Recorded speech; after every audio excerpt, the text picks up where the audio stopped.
Hello there, boys and girls. Welcome to Storytime. Today is Thursday, and you know what that means, don't ya? No, tacos are for Tuesday. No, we usually have pizza movie night on Friday. Yeah, Thursdays, we dance. You have a song pickup? All right, you guys feel free to dance along at home. And then after this song, we'll bring it back down with a few stories.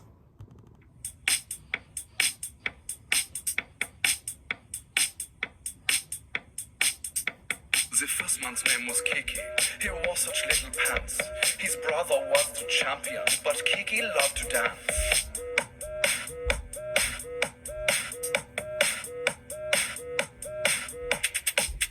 The second man was Choo-Choo, a master of romance.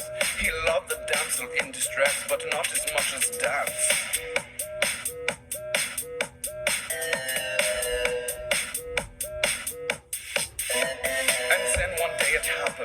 They went off to the world. They went on to a journey, idolized by the boys and girls. They learned so many lessons in all the foreign lands. But no matter where they wound up, they never stopped the dance.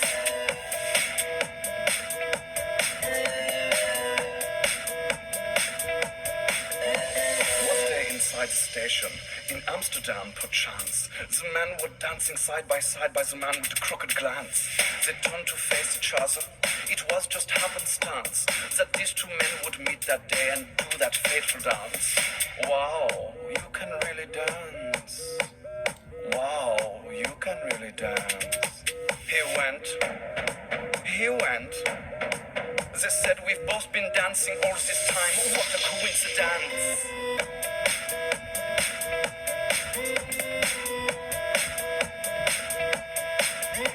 And then they danced together like no one's danced before. The diplomats were dancing. They cancelled all the war. The whole world celebrated with no more violence. And all because these men crossed paths. What a coincidence!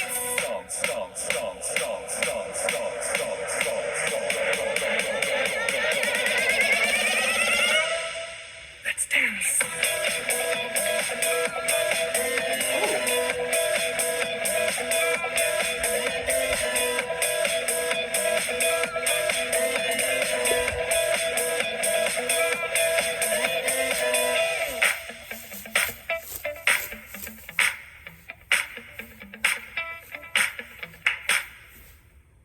Yay! That song ended abruptly. Uh-oh, hang on. Ah! Hang on, guys. Okay, there. Well done, Fluffy. Take a bow. I hope you guys all danced along or enjoyed the show. And now we'll read some stories. High fives. Good job. Say see you tomorrow, guys. All right, boys and girls. Let's see. This is another one I know we've read a lot, and I cannot for the life of me remember if I've read it for YouTube yet. But if I have, we'll read it again because it's one of our favorites, right, you guys? And this is by the same author who writes the Gerald and Piggy books, which I think that we should just go ahead and start those all over again because they are fun and I miss them. All right, Mo Willems, this is Leonardo the Terrible Monster. Leonardo was a terrible monster. He couldn't scare anyone. Oh, look how darling that monster is. Oh, I know, he's just adorable. He didn't have 1,642 teeth like Tony. He wasn't big like Eleanor. And he wasn't just plain weird like Hector. Leonardo tried very hard to be scary. Oh, he's making faces. He made a mask. But he just wasn't. One day, Leonardo had an idea. He would find the most scaredy cat kid in the whole world and scare the tuna salad out of him. Leonardo researched until he found the perfect candidate. Sam. Leonardo snuck up on the poor, unsuspecting boy. Tiptoe, tiptoe, tiptoe. And the monster gave it all he had.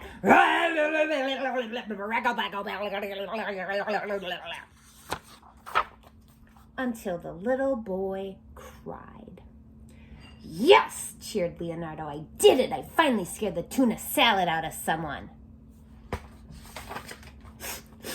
No, you didn't, snapped Sam. Oh, yeah?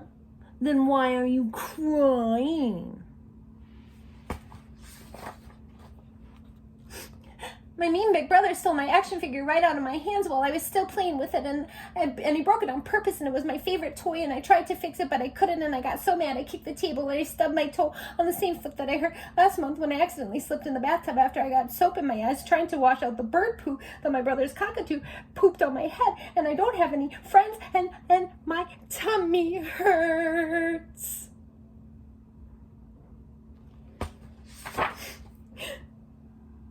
That's why.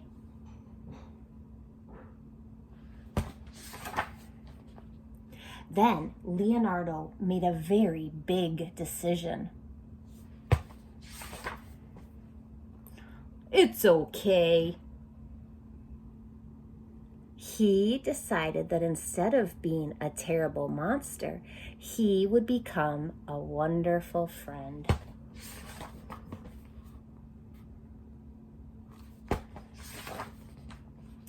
But that didn't mean he couldn't try to scare his friend every now and then. Boo! Ah! Hey, come back here. Ha ha ha, Tay, you're it. The end. All right. Next, we have ballet lessons starring our friends Peppa Pig.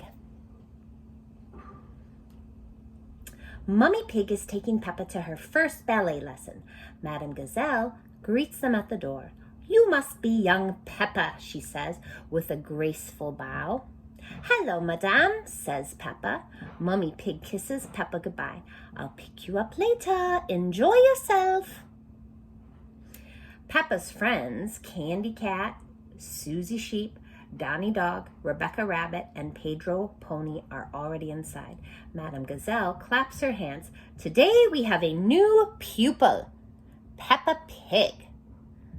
Pupil means student. It was time for the ballet lesson to begin. We will start with a little jump, says Madame Gazelle. A petit jeté. Peppa watches as Madame Gazelle shows everyone how to jump like a ballerina. Leap with grace and beauty, Madame Gazelle tells the dancers. Peppa and her friends try the little jump. Thump, thump. Their feet make loud noises as they hit the floor.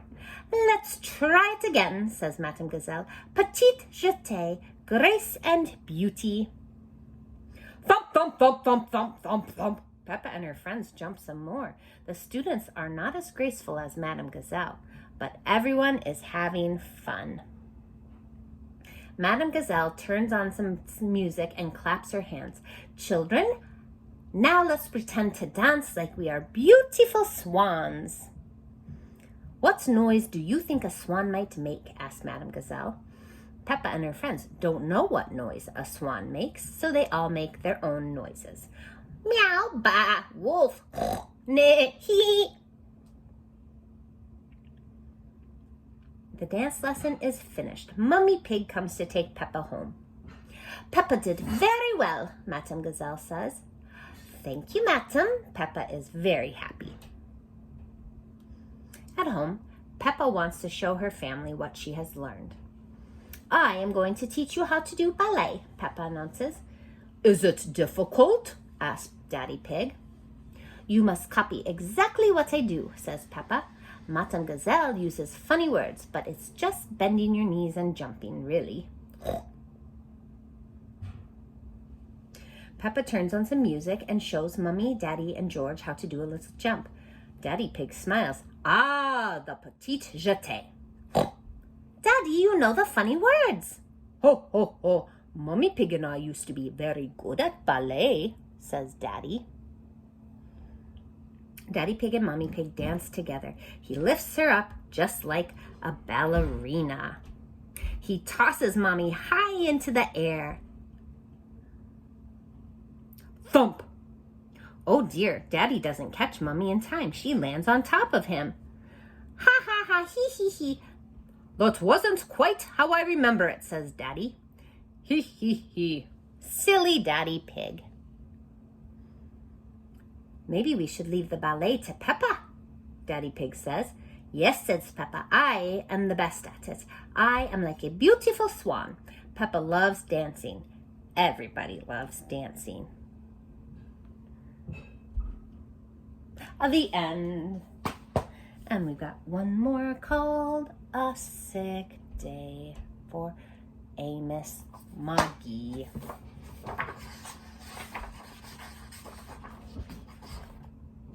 Amos McGee was an early riser. Every morning when the alarm clock clanged, he swung his legs out of bed and swapped his pajamas for a fresh, pressed uniform.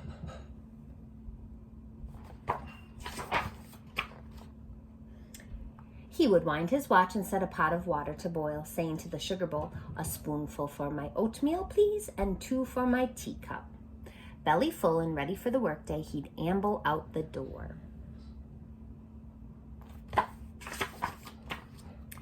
Every day, Amos waited for the number 5 bus. Next stop, City Zoo, the bus driver would call. 6 a.m., right on time, he'd reply. Amos had a lot to do at the zoo, but he always made time to visit his good friends.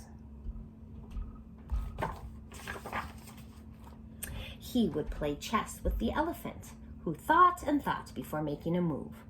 Run races with the tortoise, who never, ever lost. Sit quietly with the penguin, who was very shy. Lend a handkerchief to the rhinoceros, who always had a runny nose. And at sunset, read stories to the owl, who was afraid of the dark. One day, Amos awoke with the sniffles and the sneezes and the chills. He swung his achy legs out of bed, curled them back again, and said, Ugh, I don't think I'll be going to work today.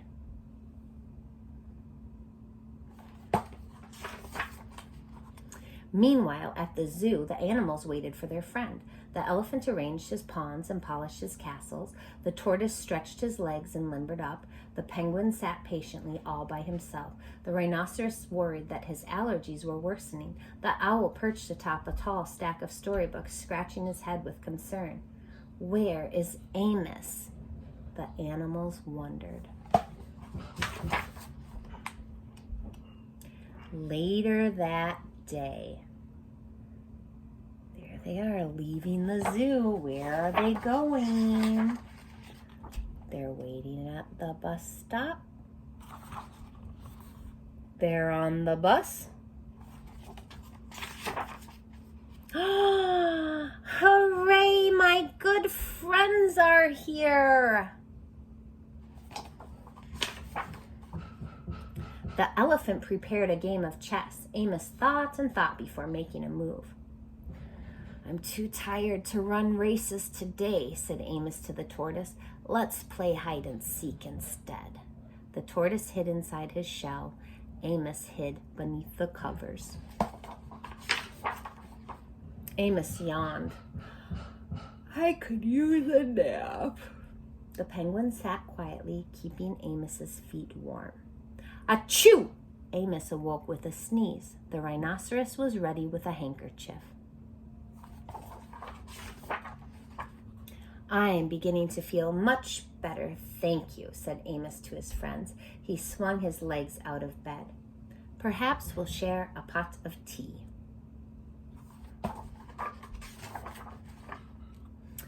Amos wound his alarm clock. It's getting late, he said. After all, we have a morning bus to catch. So Amos said goodnight to the elephant, and goodnight to the tortoise, and goodnight to the penguin, and goodnight to the rhinoceros, and goodnight to the owl, who, knowing that Amos was afraid of the dark, read a story aloud before turning out the lights.